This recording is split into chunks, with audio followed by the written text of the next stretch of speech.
नमस्कार. पत्रकार बंडेरा जोशी बोलतो. एकनाथ शिंदे सरकारने पालकमंत्री म्हणून माननीय अब्दुल सत्तार साहेब यांची निवड केली आहे. पण या निवडीमुळे काय होणार आहे? या निवडीमुळे महसूल विभाग, पोलीस विभाग आणि सरकार यंत्रणा प्रचंड भ्रष्टाचार होणार आहे. कारण पालकमंत्री अब्दुल सत्तार झाल्यामुळे यांच्या भ्रष्टाचाराला चांगलाच वाव मिळणार आहे. आज जिल्ह्यातलं वातावरण एवढं भ्रष्टाचारी बनलेलं आहे की एका तराज्याकडं 1 कोटी रुपये सापडतात.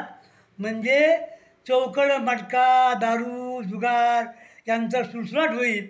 आणि एकनाथ शिंदे साहेबांनी हा निर्णय घेतल्यामुळे येणाऱ्या निवडणुकीमध्ये त्यांना याचं उत्तर मिळेल.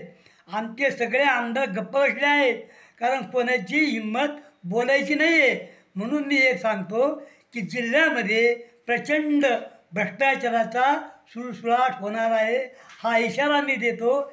आणि येणाऱ्या निवडणुकीमध्ये याचे परिणाम दिसतील. जय हिंद, जय महाराष्ट्र.